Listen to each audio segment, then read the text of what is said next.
నమస్కారం అండి సాధకులారా. సాధనా మార్గంలో ప్రతి ఒక్క సాధకుడు కూడా ఉన్నతమైన స్థాయికి వెళ్లేందుకు రకరకాలుగా ప్రయత్నాలు చేస్తూనే ఉన్నారు. అయితే ఈ యొక్క ప్రయత్నంలో తను భౌతిక ప్రపంచం నుండి వస్తున్న అనేక రకాల వాంఛల వల్ల సాధనలో ఉన్నతమైన స్థాయికి చేరుకోలేకపోతున్నాడు. ముఖ్యంగా కామానికి సంబంధించిన ఆలోచనలు, కోరికలు ఎక్కువగా సాధకుడి పైన ప్రభావం చూపించడం వల్ల సాధకుడు అటు సాధనలో కానీ ఇటు ప్రాపంచిక జీవితంలో కానీ ఇమిడీకృతం కాలేక మధ్య స్థాయిలో ఉండిపోతున్నాడు. తద్వారా తన జీవితంలో తను అనుకున్న ఏ విషయాన్ని సాధించలేకపోతున్నాడు. అయితే ఈ యొక్క కామానికి సంబంధించిన ఆలోచనలు కానీ కోరికలు కానీ సాధకుల్లో ఏ విధంగా కలుగుతాయి, ఏ విధంగా ప్రేరేపితం అవుతాయి అనే విషయాన్ని ఈరోజు వీడియోలో మనం తెలుసుకోబోతున్నాం. అయితే నేను అందిస్తున్న క్రియాయోగ క్లాసెస్కి సంబంధించి ఫ్రీ డెమో క్లాసెస్ని కండక్ట్ చేయడం జరుగుతుంది. ఈ యొక్క ఫ్రీ డెమో క్లాసెస్లో మనకు వచ్చే నెగిటివ్ థాట్స్, అధికంగా ఆలోచనలు, భావోద్వేగ విషయాలు, మానసిక శారీరకమైన అనారోగ్య సమస్యల నుండి ఎలా బయటపడాలి, మన యొక్క సంకల్పాలను ఎలా నెరవేర్చుకోవాలి, సాధనలో ఉన్నతమైన స్థాయికి చేరుకోవాలంటే ఏం చేయాలి అని రకరకాల విషయాల గురించి బోధిస్తూ అద్భుతమైన సాధనా ప్రక్రియను అందజేయడం జరుగుతుంది. తద్వారా మీ జీవితంలో మీరు అనుకున్న విజయాన్ని సాధించడం జరుగుతుంది. అయితే సాధకుడికి ఈ యొక్క కామానికి సంబంధించిన ఆలోచనలు, భావోద్వేగాలు ఎందుకు తనపైన ప్రభావం చూపిస్తున్నాయి అని ఒక్కసారి మనం విచారణ చేసినట్లయితే ఈ యొక్క ప్రాపంచిక ప్రపంచంలో ఉండే రకరకాల విషయాలు సాధకుడి పైన అధికంగా ప్రభావం చూపించడం వల్ల సాధకుడు ఎక్కువగా ఈ యొక్క కామానికి సంబంధించిన ఆలోచనలు, భావోద్వేగాలు, కోరికలతో సతమతం అవ్వడం జరుగుతుంది. ఉదాహరణకి ఎలాగంటే, మనం ఒక బీటెక్ చదువుతున్న కుర్రవాడిని చూసినట్లయితే ఆ కుర్రవాడు ఉదయాన్నే లగ్గానే ఫేస్బుక్ యాప్ను ఓపెన్ చేయడం జరిగింది. ఆ యొక్క యాప్లో తను అలాగా స్క్రోల్ చేస్తూ ఉండగా ఒక అందమైన అమ్మాయి ఫోటో కనిపించింది. చూడగానే ఒక్కసారిగానే చాలా అందమైన రోజున్నట్టుగా తను భావన చేయడం జరిగింది. ఆ యొక్క అమ్మాయికి లైక్ కొట్టడం జరిగింది. తర్వాత కాలేజీకి వెళుతున్న మార్గంలో ఇన్స్టాగ్రామ్ యాప్ను ఓపెన్ చేశాడు. ఈ యొక్క ఇన్స్టాగ్రామ్ యాప్లో చిట్టుబొట్టి బట్టలు వేసుకున్న ఒక అమ్మాయి పాటలు పాడడం, డ్యాన్స్ చేయడం, రకరకాలుగా విషయాలను బోధించడం చెప్తుంది. ఆ చెప్తున్న సందర్భంలో ఆ యొక్క వీడియోని చూస్తూ తను ఆనందించడం జరిగింది. ఆ యొక్క వీడియో కూడా తను లైక్ చేశాడు. తర్వాత కాలేజీకి పూర్తిగా వెళ్ళిపోగానే తన యొక్క క్లాస్మేట్ ఒక అమ్మాయి బర్త్డే, తను ఏ రోజు కూడా వేయలేని అందమైన డ్రెస్ని ఆ రోజు వేసుకొని రావడం జరిగింది. అలాగే చాలా అద్భుతంగా మాట్లాడుతుంది, ప్రతి ఒక్కరితో కూడా సన్నిహితంగా ఉండడం జరిగింది. ఆ అమ్మాయి స్మైల్ కానీ, ఆ అమ్మాయి యొక్క కురులు కానీ, అలాగే ఆ అమ్మాయి వేసుకున్న డ్రెస్సింగ్ స్టైల్ కానీ అద్భుతంగా ఆ అబ్బాయి యొక్క కంటపడడం జరిగింది. ఒక్కసారిగానే ఆ అబ్బాయిలో తెలియని ఏదో భావన ఏర్పడడం జరిగింది. తర్వాత ఆ అమ్మాయితో మాట్లాడాడు. ఆ సంగతి అయిపోయిన తర్వాత తను ఇంటికి వెళ్ళిపోయే మార్గంలో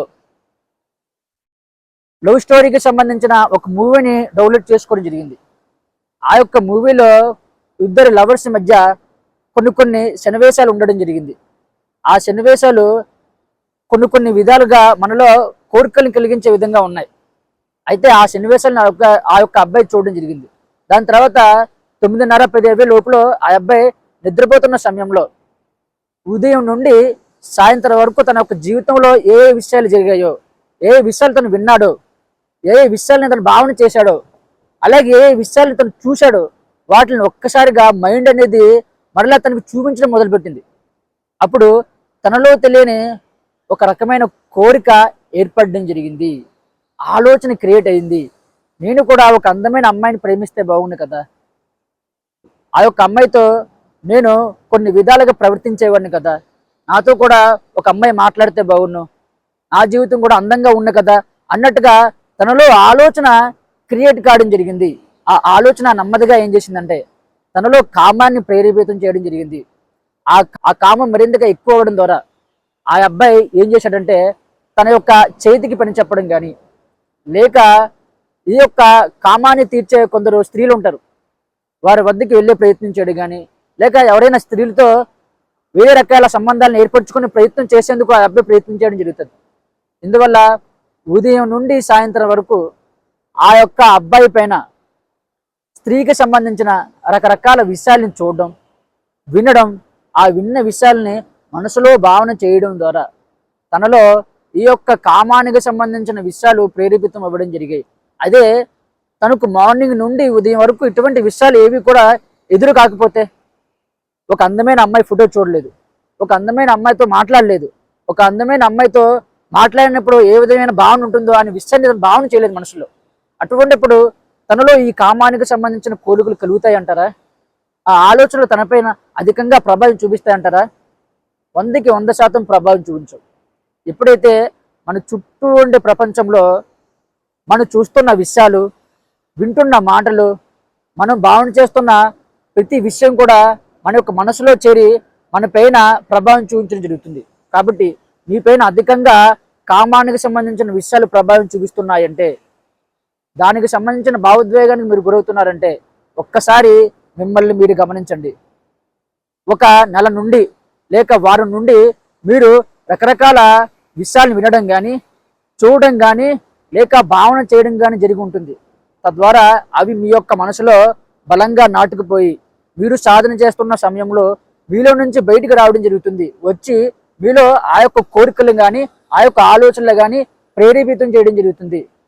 తద్వారా మీరు సాధనలో ఉన్నతమైన స్థాయికి చేరుకోలేకపోతున్నారు. ఆ యొక్క విషయాలతో మీరు మమేకం అవుతూ అటు సాధన చేయలేక, ఇటు ఈ యొక్క కోరికల్ని తీర్చుకోలేక మధ్యలోనే ఆగిపోవడం జరుగుతుంది. కాబట్టి సాధకులారా, మీరు ఏం చూస్తున్నారు, ఏం వింటున్నారు, ఏది భావన చేస్తున్నారు అనేది మీరు గమనించాలి. అప్పుడే మీరు సాధనలో ఉన్నతమైన స్థాయికి వెళ్ళేందుకు అవకాశం ఉంటుంది. మరొక విషయం ఏంటంటే, సాధకుడు సాధనలో కూర్చొని సాధన చేసేటప్పుడు ఒక్కొక్కసారి తన యొక్క స్వాదిష్టాన చక్రం అనేది అధికంగా ఓవర్ యాక్టివ్ అవుతుంది. ఆటోమేటిక్గా తనలో కామానికి సంబంధించిన ఆలోచనలు కానీ, కోరికలు కానీ కలగడం జరుగుతుంది. అప్పుడు మీరు ఈ యొక్క స్వాదిష్టాన చక్రంలో ఉండే హైపర్ ఎనర్జీని తగ్గించే ప్రయత్నం చేయాలి. దానికి సంబంధించి కొన్ని ఎక్సర్సైజెస్ ప్రాక్టీస్ చేయడం కానీ, కొన్ని సాధనా పద్ధతుల్ని ప్రాక్టీస్ చేయడం ద్వారా మీరు దాన్ని శాంతింపజేయడం జరుగుతుంది. అలా కాకపోతే మీరు పూర్తిగా ఈ యొక్క విషయాల్లో కొట్టుకుపోవడం జరుగుతుంది. సాధనలో ఉన్నతమైన స్థాయికి చేరుకునేందుకు అవకాశం అనేది ఉండదు. ఓకేనండి, మీకు ఉండే చాలా డౌట్స్కి ఆన్సర్ దొరికిందని నేను భావన చేస్తున్నాను. మీరు ఇంకా ఏదైనా కొత్త కొత్త విషయాల గురించి తెలుసుకోవాలనుకుంటే కామెంట్ బాక్స్లో కామెంట్ చేయండి. అలాగే వీడియోని లైక్ చేయండి. సాధన చేస్తున్న ప్రతి ఒక్కరికి కూడా ఈ యొక్క వీడియోని షేర్ చేయండి. తద్వారా వారు కూడా సాధనలో ఉన్నతమైన స్థాయికి వెళ్ళేందుకు అవకాశం ఉంటుంది. ఛానల్ని సబ్స్క్రైబ్ చేయండి. Thank you.